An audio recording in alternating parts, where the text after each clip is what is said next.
આપણી કમનસીબી છે। મિત્રો, આજે આદિવાસી સમાજ મૂળ માલિકની વાત કરે છે।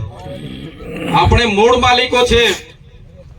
આગળ એક સાથી મિત્રોએ કીધું કે આપણા દેશમાં માત્ર 200 અંગ્રેજોએ આવીને 200 વર્ષ રાજ કરીને ગયા। આજે પણ આ જ પરિસ્થિતિ છે। આપણા જ લોકોને કેટલાક લોકો હાથો બનાવીને આજે આપણા પર રાજ કરી રહ્યા છે। આજે આપણે પક્ષ પાર્ટીઓમાં વેચાયેલા છે।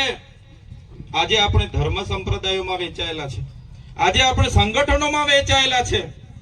જે દિવસે આપણે આ પક્ષ પાર્ટી, ધર્મ સંપ્રદાય અને અનેક પ્રકારના સંગઠનોમાંથી ઉપર આવીને જો વિચારીશું, તે દિવસે આપણો સમાજ એક થઈને ઉભો રહેશે।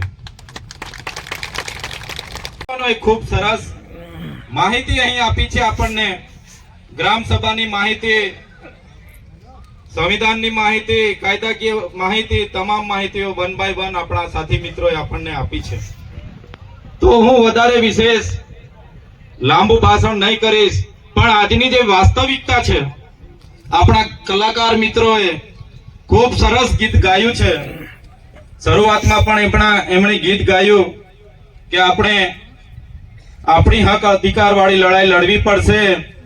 અને ઘણા સાથી મિત્રોએ જેટલા પણ અહીં સ્ટેજ પર આવીને જેમણે પણ નિવેદન આપ્યું છે, ભાષણ આપ્યું છે, તમામે કીધું કે આપણે આ દેશના માલિક છે।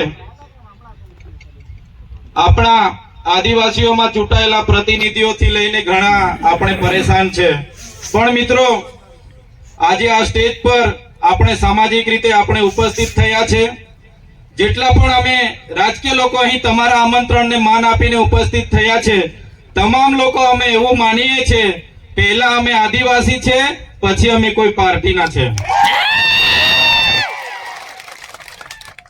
જે લોકો આવું માને છે તે આજે તમારા આમંત્રણને માન આપીને તમારી વચ્ચે ઉપસ્થિત થયા છે। જે લોકો પાર્ટીને મહત્વ આપે છે તે લોકો અહીં ઉપસ્થિત થયા નથી। મિત્રો, આપણે એ પણ સ્વીકારવું પડશે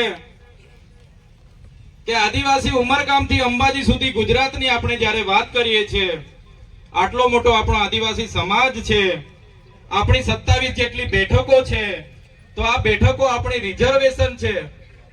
અને તમે ને અમે સારી રીતે જાણીએ છીએ, આ બેઠકો પર બીજા કોઈ વાણિયા, બામણ, પટેલ કે કોઈ ભરવાડ કે કોઈ મુસ્લિમ લડતા નથી। પણ આપણે સ્વીકારવું પડશે કે આ